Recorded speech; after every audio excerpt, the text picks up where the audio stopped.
a little tutorial on how to add binding to a piece of fabric. We're going to be working with scraps today just to show you the steps involved in this. So you'll need the fabric that you're going to add the binding to, and then a piece of binding cut to whatever specific dimensions that are in the pattern. So the first thing we're going to do is flip the fabric over to the wrong side, and then you're also going to flip the binding over to the wrong side. Now I've already done a memory crease, which is you fold the binding in half this way and press it, and then you fold the bottom up to the crease that you just made and the top down to the crease that you just made.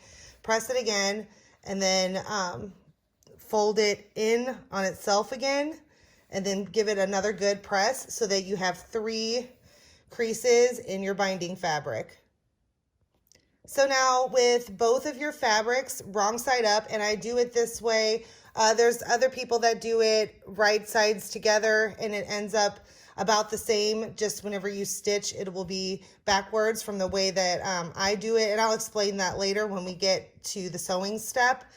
But I like to put it right side of the binding facing the wrong side of the fabric that you're attaching it to. And you're going to line up the edge of the fabric, and you're going to sew right on top of this top memory fold that you've already done. So you can go ahead and clip that in place and then sew it along this top fold. Okay, so now that your binding is sewn into place, we're going to flip the whole thing over so that the right side of the piece you're attaching to is right side up. And we're going to fold up this seam allowance towards the binding. And then you're going to fold down the binding on that end memory fold right here so that the seam allowance and this should meet in the middle. And then you're going to fold this over so it's barely covering the stitching that you just did. So it's enclosing that seam allowance all the way along that. Okay, so now that your binding is clipped into place, you'll just sew as close to this edge, the folded edge on top of that seam. You'll sew as close as possible to the edge. And if you're doing binding that comes off of the piece, like for a strap or something like that, I have a couple of patterns that do this, and you'll just keep folding those memory folds in like you did when you press them, and just continue to pin or clip all along there, and you'll continue your stitch through this strap.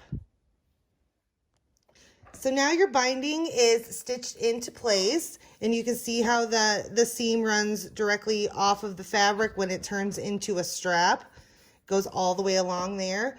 The reason that I always start with the wrong side up on both pieces is because when I end up here, I always top stitch with the right side of the fabric up.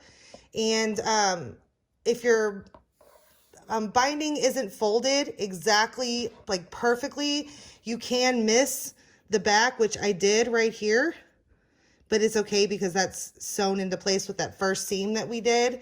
So I always do it this way just to make sure that I'm getting the folded edge when you're folding it forward, just to get that perfectly into place. And it's okay if I do miss it on the back, but if you were doing it backwards, like if you started out right sides together, you would have to make sure that everything is folded perfectly and that you don't miss the edge back here, because the folded edge would be on the other side.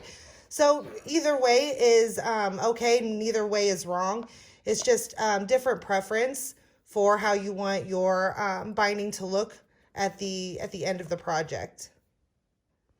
Also, something else I wanted to mention while we're talking about binding, especially with woven fabric, I did this tutorial in woven. With knit, when you cut binding, it's typically cut the full width of the fabric. But when you're cutting it with woven, most of the time, typically they will instruct you to cut it along the bias. I didn't do that for this tutorial just to save on fabric. But so instead of cutting it this way, like I did for the tutorial, you would cut it at a 45-degree angle so that you could get a little bit of stretch out of your binding. So I just wanted to mention that just to take care to note whatever pattern you're working on. If you're working with wovens, it's probably going to instruct you to cut it along the bias or at a 45-degree angle. I hope this tutorial helped with questions about binding, and I will see you tomorrow in my Facebook group with a sneak peek post of our newest pattern that involves binding. Bye.